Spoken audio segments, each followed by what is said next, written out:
Hello everyone. तो कल रात को एसएससी स्टेनो 2025 के रिटन एग्ज़ाम का सीबीटी एग्ज़ाम का रिज़ल्ट रिलीज़ किया गया है। और रिज़ल्ट में जो कट ऑफ्स निकल कर के आई हैं उसमें कुछ एनोमलीज़ देखने के लिए मिली हैं, जिससे सीजीएल सीएचएसएल के जो एस्पिरेंट्स हैं उनके लिए भी कुछ इंपॉर्टेंट मैसेज है, कुछ इंपॉर्टेंट चीज़ें हैं जो उन्हें भी ध्यान में अब रखनी पड़ेंगी। उसके बारे में ये शॉर्ट वीडियो रहेगा। रिजल्ट के बारे में आप सबने जान लिया होगा, कट ऑफ वगैरह देख लिया होगा जिन्हें चेक करना था, तो वो बताकर मैं आपका टाइम वेस्ट नहीं करूँगा। आप लोग ऑफिशियल वेबसाइट से जाकर चेक कर सकते हैं अगर अभी तक आपने चेक नहीं किया है तो।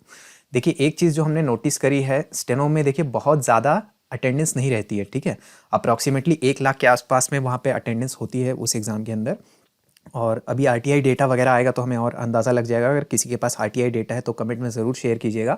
उसके रेशियो के हिसाब से अब देखेंगे तो बहुत सारे लोगों को बाहर निकाला गया है, या तो उन्हें डिबार किया गया है या तो और भी चीज़ों से उन्हें पीछे रखा गया है, तो कुछ कारण रहा है।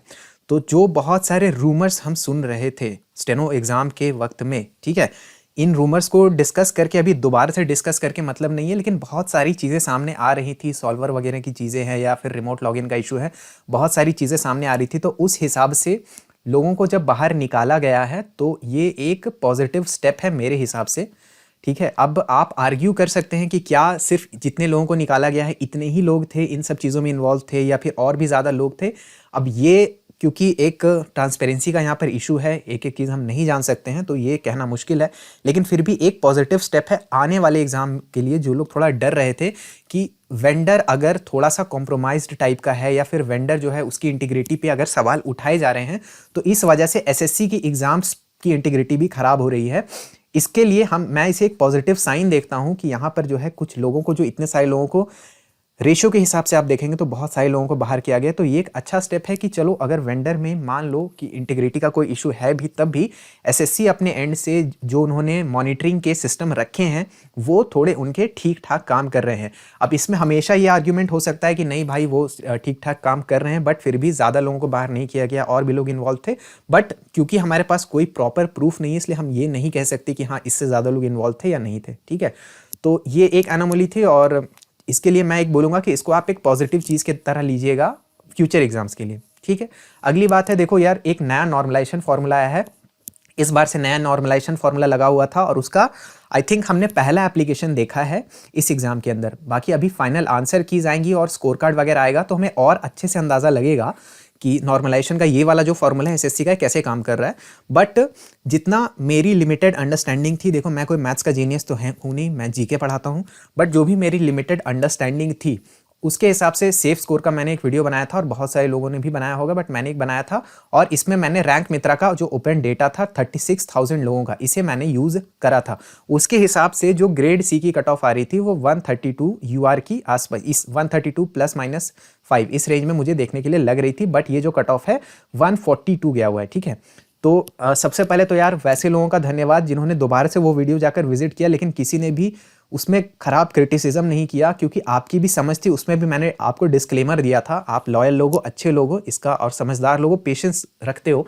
मैंने वहाँ पे डिस्क्लेमर दिया था कि बहुत सारे रॉन्ग क्वेश्चंस हो सकते हैं जिसका बड़ा इंपैक्ट पड़ेगा। नॉर्मलाइजेशन फार्मूला भी नया है, उसका भी इंपैक्ट पड़ने वाला है। तो यही आने वाले जो एस्पिरेंट्स हैं, यानी सीजीएल के रिजल्ट का जो इंतजार कर रहे हैं मेनली, और अभी सीएचएसएल का भी करेंगे, उनके लिए बहुत बड़ा साइन है कि सिर्फ और सिर्फ जो रैंक मित्रा का डेटा है या फिर ओपन प्लेटफॉर्म्स पे ये जो डेटा है, इसके बेसिस पर आप मेजर जजमेंट नहीं ले सकते। ये मैं हमेशा स्ट्रेस करता हूं, बट अभी और तरीके से स्ट्रेस कर रहा हूं कि इतना बड़ा जो गैप आ रहा है एक्सपेक्टेड कट ऑफ में, क्योंकि ये जो मैंने रैंक मित्रा के डेटा पर ही लिया था, और ये कोई भी आप कॉमन सेंस लगाओगे तो अप्रॉक्सीमेटली इसी नंबर के आसपास आप पहुंचने वाले थे। ये जो नंबर इतना इन्फ्लेट हुआ है, इस इन्फ्लेशन के पीछे सबसे बड़ा जो कारण है वो है रॉन्ग क्वेश्चन, ठीक है। अब रॉन्ग क्वेश्चंस कितने हुए हैं, किस शिफ्ट में कितने सवाल गलत रहे हैं, या एसएससी ने कितनों को रिजेक्ट करा है, वो तो हमें तभी पता चलेगा जब हमें फाइनल आंसर की देखने के लिए मिलेगी। उसका भी इंतजार रहेगा, बहुत इंपॉर्टेंट है। और अब ये भी प्रॉब्लम है कि आंसर कीज शेयर करने पे भी पाबंदी लगी हुई है, तो इसके साथ भी हमें नेविगेट करना मुश्किल हो जाएगा। बट काफ़ी सारे रॉन्ग क्वेश्चन हुए। दूसरी बात है, नया जो नॉर्मलाइजेशन का फॉर्मूला है, न्यू फॉर्मूला, ये भी शायद उस तरीके से एक्ट नहीं कर रहा जिस तरीके से हमने एंटीसिपेट करा था, ठीक है। ये फॉर्मूला ऐसा एंटीसिपेट किया था हमने कि पहला फॉर्मूला, इससे पहले का फॉर्मूला क्या था कि अच्छे खासे 10-20 नंबर तक बढ़ जाते थे। अभी इस फॉर्मूला का एप्लीकेशन होते हुए देखो, मेरे पहचान के एक व्यक्ति हैं जिन्होंने एग्जाम दिया था, उनकी जो मार्क्स थी, उनका मार्क्स था अप्रॉक्सीमेटली आप समझ लो 130s में उनका था, ठीक है, 130s में उनका मार्क्स था, 128 या 130 इस टाइप से उनका मार्क्स था। और उनका सिलेक्शन जो है वो ग्रेड सी के अंदर हो चुका है, ठीक है, ग्रेड सी में भी उनका नाम है। ग्रेड सी का कट और यूआर कैटेगरी से आते तो 142 कट ऑफ है, यानी कि आप समझ लो अच्छा खासा 10-12 नंबर इनका बढ़ा हुआ है, ठीक है। तो अब इतना मार्क्स इनका बढ़ रहा है, बहुत सारे लोगों का मैंने ये भी देखा कि 22-22 नंबर तक बढ़े हैं। अब वो उसे मैं वेरीफाई नहीं कर पाया, लेकिन ये चीज़ मैंने वेरीफाई करा हुआ है, ठीक है। तो अच्छा खासा इसमें भी इंक्रीज हो रहा है, जबकि नया जो फॉर्मूला था इसमें एक्सपेक्टेशन थे कि ज़्यादा मार्क्स आपके इंक्रीज नहीं होंगे, ऐसा ड्रास्टिक इंक्रीज नहीं करेगा। तो ये ड्रास्टिक इंक्रीज में ज़्यादा रोल जो है इसी का है, रॉन्ग क्वेश्चंस का ही ज़्यादा बड़ा रोल है, ठीक है, रॉन्ग क्वेश्चन का ज़्यादा बड़ा रोल है इतना ड्रास्टिक इंक्रीज होने के लिए, ठीक है। लेकिन इन सब से जो सीजीएल वाले एस्पिरेंट है जो इंतजार कर रहे हैं उनको मैं एक यही एडवाइस दूंगा, और सीएचएसएल वालों को भी, कि आप सिर्फ और सिर्फ रैंक मित्रा पे जो डेटा है उसके हिसाब से मोटिवेट या डीमोटिवेट ना हो जाइए। अनटिल एंड अनलेस कि आपके नंबर बहुत ही ज़्यादा अधिक है तभी आप कर सकते हैं, ज़्यादा मोटिवेटेड रहिए, अदरवाइज रॉन्ग क्वेश्चंस का बहुत बड़ा इंपैक्ट पड़ रहा है। और रॉन्ग क्वेश्चन क्या है अभी आपको उसका आइडिया ही नहीं पड़ रहा है, ठीक है। तो इस फॉर्मूला में रॉन्ग क्वेश्चन का इंपैक्ट थोड़ा ज्यादा बढ़ा हुआ है, प्लस ये फॉर्मूला का रियल एप्लीकेशन भी आपको नहीं पता। तो अगर आप सिर्फ रैंक मित्रा के डेटा या फिर जो भी अलग अलग प्लेटफॉर्म से उनके डेटा के बेसिस पर अगर सीजीएल टीयर 2 की तैयारी नहीं कर रहे हैं तो ये आप गलत काम कर रहे हैं और आपको थोड़ा सा रीथिंक करना चाहिए। बाकी आप सब लोग समझदार हो, अपने हिसाब से देख लेना, लेकिन मैं बस यही बोलूंगा कि थोड़ा आपको रीथिंक करने की ज़रूरत है। दूसरी बात वो है कि ऑफिस सुपरिटेंडेंट की जो वैकेंसी वाली बात थी कि वैकेंसी विड्रॉल वगैरह होगा, तो उसमें भी मैंने आपको बताया था, वहाँ पे वीडियो में पिन कमेंट भी किया हुआ है कि सीबीडीटी जो बोर्ड है, बोर्ड का अप्रूवल या डिसअप्रूवल के ऊपर चीजें होती है। देखो अंदर से जोन वाइज चीजें आपस में लिखकर यूनियन के प्रेशर में लोग जाकर के दे देंगे कि हाँ ये वैकेंसी आप प्रमोशन कोटा से लो, इसे डायरेक्ट रिक्रूटमेंट से ना लो, लेकिन बोर्ड का जो डिसीजन होता है वो फाइनल होता है। और बोर्ड अभी इसके लिए फेवरेबल नहीं लग रहा है कि वो वैकेंसीज को विड्रॉ नहीं करना चाह रहा है। हालांकि इसमें भी अभी जो है आगे और चीजें चलेंगी। मुद्दा यही है कि टीयर 1 के कट ऑफ पे, सीजीएल के टीयर 1 कट ऑफ पे बहुत बड़ा इंपैक्ट इसका नहीं पड़ने वाला है। टीयर 2 में क्या होगा वो हम आगे देखेंगे, इसलिए इसको लेकर के बहुत ज्यादा भी टेंशन लेने की आपको जरूरत नहीं है, ठीक है ना। तो रॉन्ग क्वेश्चन का बड़ा इंपैक्ट पड़ा है, इसको थोड़ा आप ध्यान में रखिएगा। दूसरी बात, जीके वगैरह का भी थोड़ा सा इंपैक्ट पड़ा हुआ है, और जिनको जीके की वजह से सिलेक्शन रुका है वो अगर देखना चाहो जीके जीनियस बैच का एक बार डेमो जाकर के देख लेना, एग्जाम क्लस्टर ऐप में आप मिल जाएगा। बस मैं यही बोल सकता हूँ कि इसका स्ट्राइक रेट ठीक ठाक रहा है, ठीक है। मैं ये कभी भी एम नहीं बोलूंगा कि हाँ 100% क्वेश्चन हमारे बैच से आए हैं, क्योंकि ये संभव नहीं है।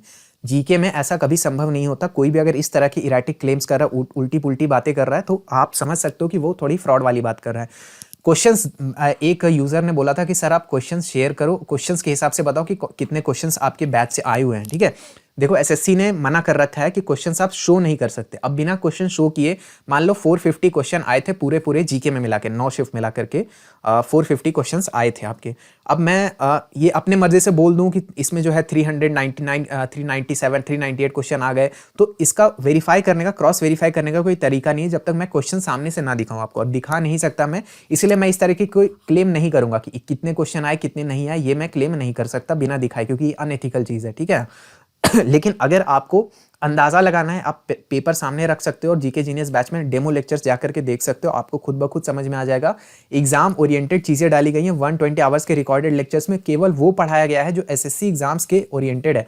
एसएससी एग्जाम्स में जो चीजें पूछी जा रही हैं, अभी जैसे जैसे नए नए एग्जाम्स के पेपर आउट हो रहे हैं, जैसे सिलेक्शन पोस्ट का पेपर आया, हमने थोड़े चेंजेस किए, स्टेनो का पेपर आया, सीजीएल के पेपर्स भी धीरे धीरे जब रिलीज हुए, तो उसके हिसाब से हम इसमें ऑगमेंटेशन हमेशा चेंजेस करते रहते हैं।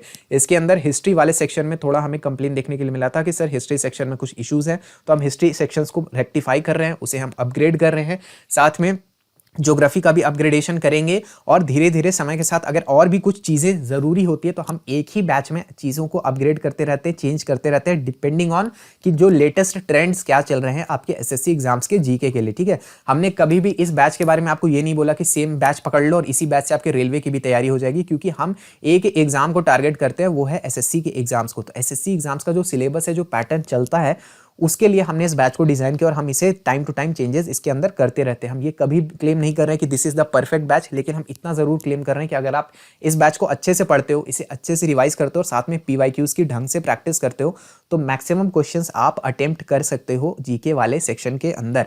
ठीक है। तो अगर आप चाहो इस बैच को अगर आप कंसीडर करना चाहते हो, इंग्लिश मीडियम का ये बैच है, ध्यान रखिएगा, यानी इंग्लिश मीडियम में चीज़ें लिखी होंगी और मैं हिंदी में बोल रहा हूँगा। इसके डेमो वीडियोस आपको मिल जाएंगे एग्जाम क्लस्टर ऐप में, और आप व्हाट्सएप नंबर 8987921161 इस व्हाट्सएप नंबर पे व्हाट्सएप मैसेज करके भी पूछ सकते हो। बैच जब परचेज कर रहे होगे अगर, तो कूपन कोड 1 लगा लेना ऑफिसर, इससे आपको मैक्सिमम पॉसिबल डिस्काउंट भी मिल जाएगा। ठीक है, इसका लिंक मैंने पहले कमेंट में लगा दिया है, वहाँ से जाकर के आप इसे देख सकते हो। आई होप आपको चीज़ें कुछ समझ में आई होंगी, और वीडियो को आप लाइक कर सकते हो, हमारे चैनल को सब्सक्राइब कर सकते हो स्टेनोग्राफर की बेस्ट गाइडेंस के लिए।